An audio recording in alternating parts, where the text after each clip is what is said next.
The Crawling Chaos by HP Lovecraft.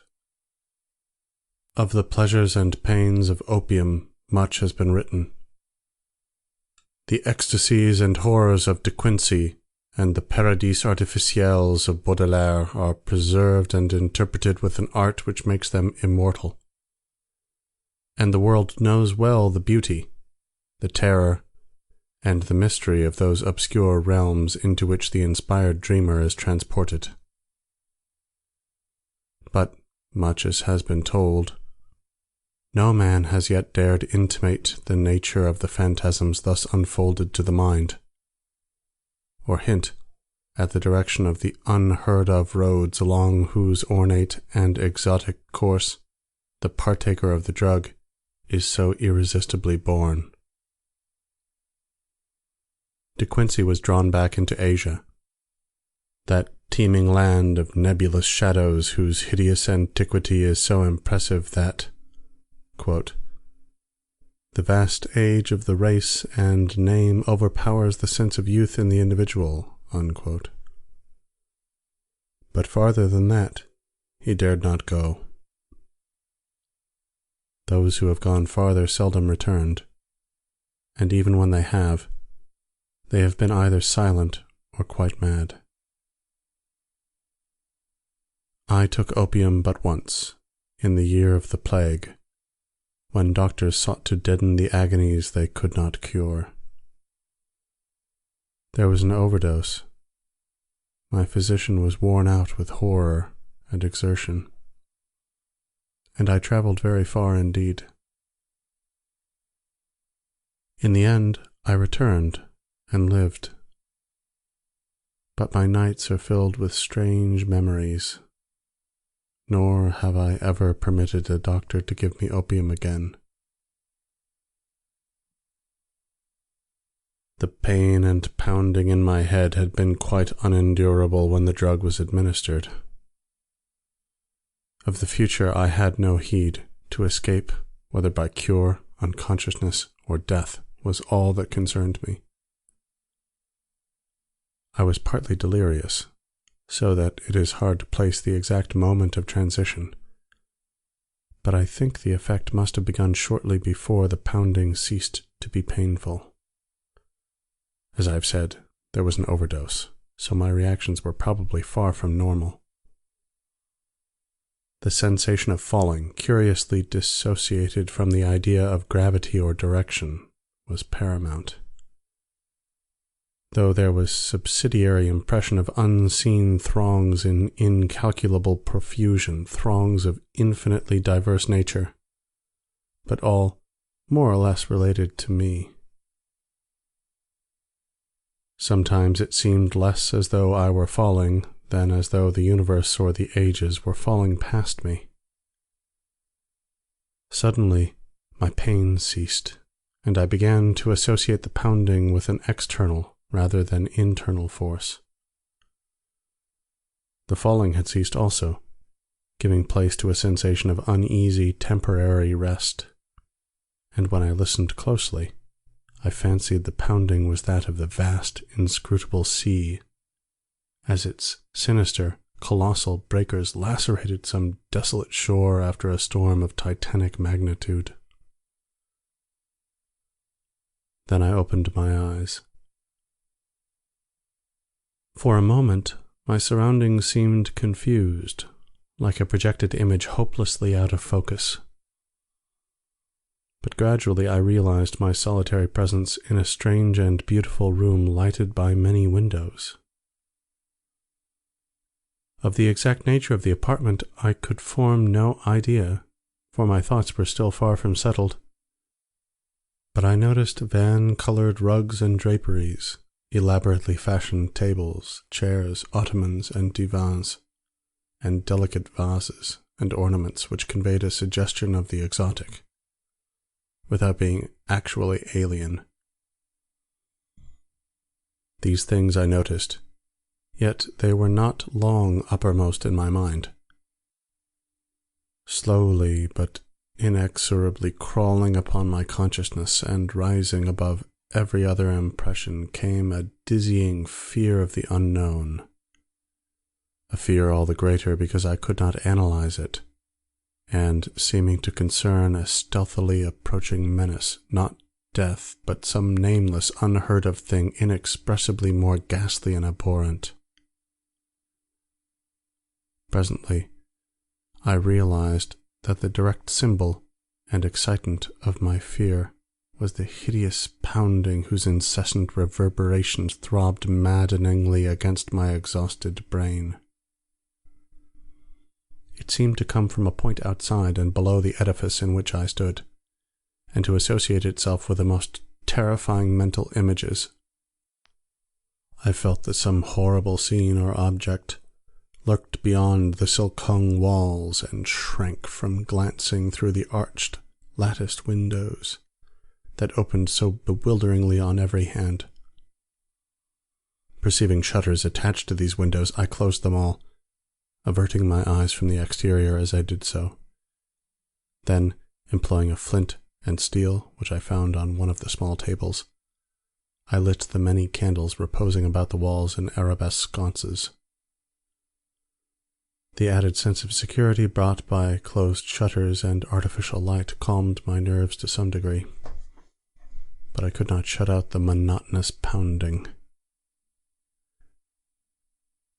Now that I was calmer, the sound became as fascinating as it was fearful, and I felt a contradictory desire to seek out its source despite my still powerful shrinking. Opening a portière at the side of the room nearest the pounding, I beheld a small and richly draped corridor ending in a cavern door and large oriel window.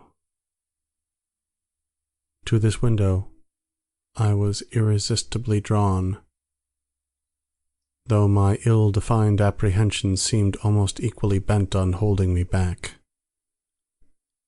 As I approached it, I could see a chaotic whirl of waters in the distance.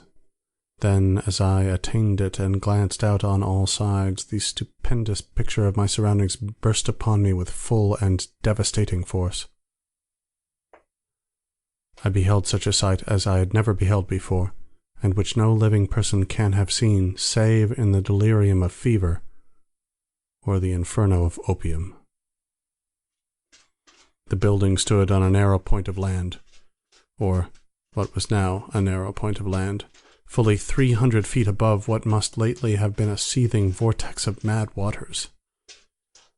On either side of the house there fell a newly washed-out precipice of red earth, whilst ahead of me the hideous waves were still rolling and frightfully eating away the land with ghastly monotony and deliberation. Out a mile or more there rose and fell menacing breakers at least 50 feet in height, and on the far horizon ghoulish black clouds of grotesque contour were resting and brooding, like unwholesome vultures. The waves were dark and purplish, almost black, and clutched at the yielding red mud of the bank as if with uncouth, greedy hands. I could not but feel that some noxious marine mind had declared a war of extermination upon all the solid ground, perhaps abetted by the angry sky. Recovering at length from the stupor into which this unnatural spectacle had thrown me, I realized that my actual physical danger was acute. Even whilst I gazed, the bank had lost many feet, and it could not be long before the house would fall, undermined, into the awful pit of lashing waves. Accordingly, I hastened to the opposite side of the edifice, and finding a door, emerged at once, locking it after me with a curious key which had hung inside. I now beheld more of the strange region about me, and marked a singular division which seemed to exist in the hostile ocean and firmament. On each side of the jutting promontory, different conditions held sway. At my left, as I faced inland, was a gently heaving sea with great green waves rolling peacefully in under a brightly shining sun. Something about that sun's nature and position made me shudder, but I could not then tell, and cannot tell now, what it was. At my right also was the sea, but it was blue, calm, and only gently undulating, while the sky above it was darker, and the washed-out bank more nearly white than reddish. I now turned my attention to the land, and found occasion for fresh surprise, for the vegetation resembled nothing I had ever seen or read about.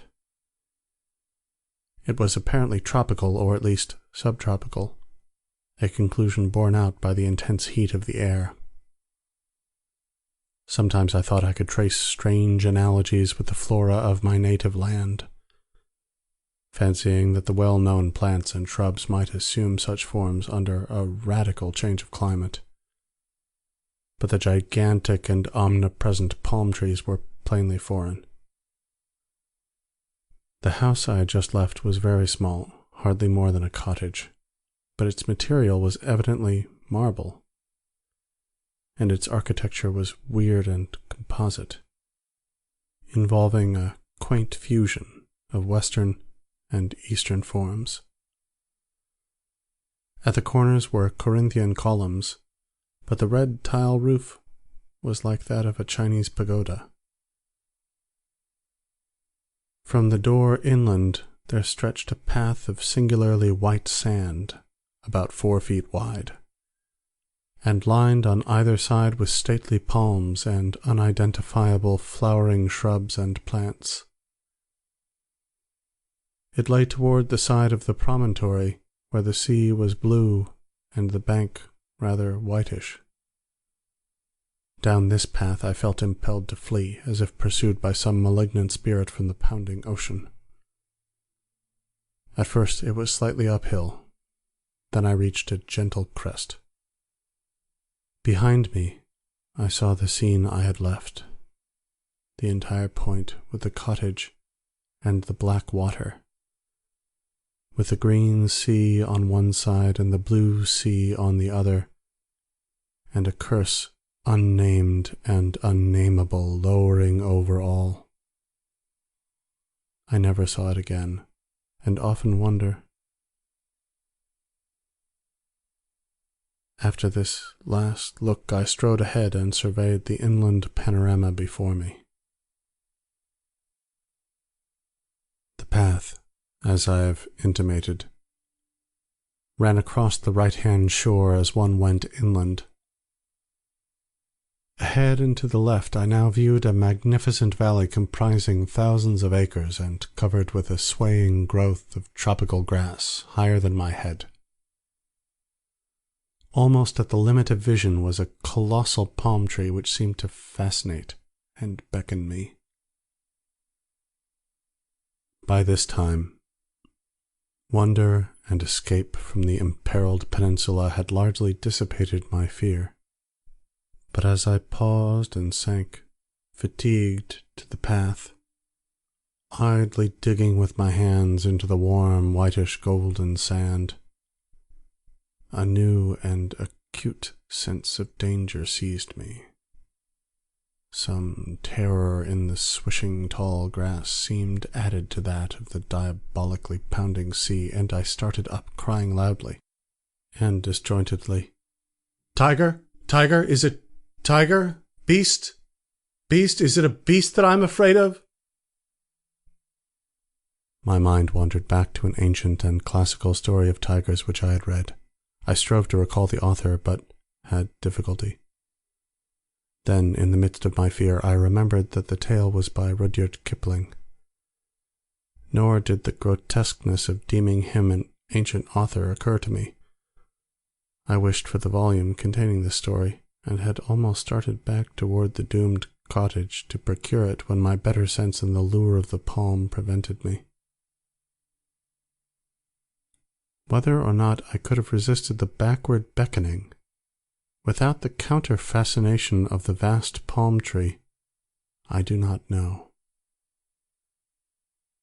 This attraction was now dominant, and I left the path and crawled on hands and knees down the valley's slope, despite my fear of the grass and of the serpents it might contain. I resolved to fight for life and reason as long as possible against all menaces of sea or land, though I sometimes feared defeat as the maddening swish of the uncanny grasses joined the still audible and irritating pounding of the distant breakers. I would frequently pause and put my hands to my ears for relief, but could never quite shut out the detestable sound. It was, as it seemed to me, only after ages that I finally dragged myself to the beckoning palm tree and lay quiet beneath its protecting shade. There now ensued a series of incidents which transported me to the opposite extremes of ecstasy and horror, incidents which I tremble to recall and dare not seek to interpret. No sooner had I crawled beneath the overhanging foliage of the palm than there dropped from its branches a young child of such beauty as I never beheld before. Though ragged and dusty, this being bore the features of a faun or demigod, and seemed almost to diffuse a radiance in the dense shadow of the tree. It smiled and extended its hand, but before I could arise and speak, I heard in the upper air the exquisite melody of singing. Notes high and low blent with a sublime and ethereal harmoniousness. The sun had by this time sunk below the horizon, and in the twilight I saw an aureole of lambent light encircled the child's head. Then in a tone of silver it addressed me. "It is the end. They have come down through the gloaming from the stars. Now all is over, and beyond the Aranurian streams we shall dwell blissfully in Teloe." As the child spoke, I beheld a soft radiance through the leaves of the palm tree, and, rising, greeted a pair whom I knew to be the chief singers among those I had heard. A god and goddess they must have been, for such beauty is not mortal. And they took my hands, saying, "Come, child, you have heard the voices, and all is well. In Teloe, beyond the Milky Way and the Aranurian streams, are cities, all of amber and chalcedony, and upon their domes of many facets glisten the images of strange and beautiful stars. Under the ivory bridges of Teloe flow rivers of liquid gold, bearing pleasure barges bound for blossomy Cytherean of the seven suns. And in Teloe and Cytherean abide only youth, beauty, and pleasure, nor are any sounds heard save of laughter, song, and the lute. Only the gods dwell in Teloe of the golden rivers, but among them shalt thou dwell." As I listened enchanted, I suddenly became aware of a change in my surroundings. The palm tree, so lately overshadowing my exhausted form, was now some distance to my left, and considerably below me. I was obviously floating in the atmosphere, companioned not only by the strange child and the radiant pair, but by a constantly increasing throng of half-luminous, vine-crowded youths and maidens with wind-blown hair and joyful countenance. We slowly ascended together, as if borne on a fragrant breeze which blew not from the earth but from the golden nebulae, and the child whispered in my ear that I must look always upward to the pathways of light and never backward to the sphere I had just left. The youths and maidens now chanted mellifluous choriambics to the accompaniment of lutes, and I felt enveloped in a peace and happiness more profound than any I had in life imagined, when the intrusion of a single sound alerted my destiny and shattered my soul. through the ravishing strains of the singers and the lutanists, as if in mocking, demonic concord, throbbed from gulfs below the damnable, the detestable pounding of that hideous ocean. As those black breakers beat their message into my ears, I forgot the words of the child, and looked back down upon the doomed scene from which I thought I had escaped. Down through the ether, I saw the accursed earth slowly turning, ever turning, with angry and tempestuous seas gnawing at wild, desolate shores and dashing foam against the tottering towers of deserted cities. And under a ghastly moon there gleamed sights I can never describe, sights I can never forget. Deserts of corpse-like clay and jungles of ruin and decadence where once stretched the populous plains and villages of my native land, and maelstroms of frothing ocean where once rose the mighty temples of my forefathers. Round the northern pole steamed a morass of noisome growths and miasmal vapours, hissing before the onslaught of the ever-mounting waves that curled and fretted from the shuddering deep. Then a rending report clave the night, and athwart the desert of deserts appeared a smoking rift. Still the black ocean foamed and gnawed, eating away the desert on either side as the rift in the centre widened and widened. There was now no land left but the desert, and still the fuming ocean ate and ate. All at once I thought even the pounding sea seemed afraid of something, afraid of the dark gods of the inner earth that are greater than the evil god of waters. But even if it was, it could not turn back, and the desert had suffered too much from those nightmare waves to help them now. So the ocean ate the last of the land and poured into the smoking gulf, thereby giving up all it had ever conquered. From the new flooded lands it flowed again, uncovering death and decay, and from its ancient and immemorial bed it trickled loathsomely, uncovering nighted secrets of the years when time was young, and the gods unborn. Above the waves rose weedy, remembered spires. The moon laid pale lilies of light on dead London, and Paris stood up from its damp grave to be sanctified with stardust. Then rose spires and monoliths that were weedy but not remembered. Terrible spires and monoliths of lands that men never knew were lands. There was not any pounding now, but only the unearthly roaring and hissing of waters tumbling into the rift. The smoke of that rift had changed to steam, and almost hid the world as it grew denser and denser. It seared my face and hands, and when I looked to see how it affected my companions, I found they had all disappeared. Then, very suddenly, it ended, and I knew no more till I awaked upon a bed of convalescence.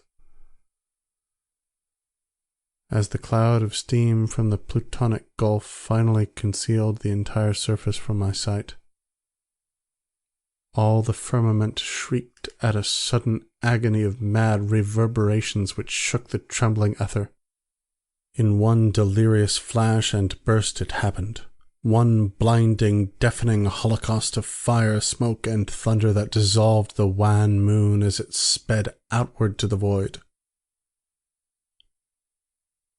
And when the smoke cleared away, and I sought to look upon the earth, I beheld against the background of cold, humorous stars only the dying sun and the pale, mournful planets searching for their sister.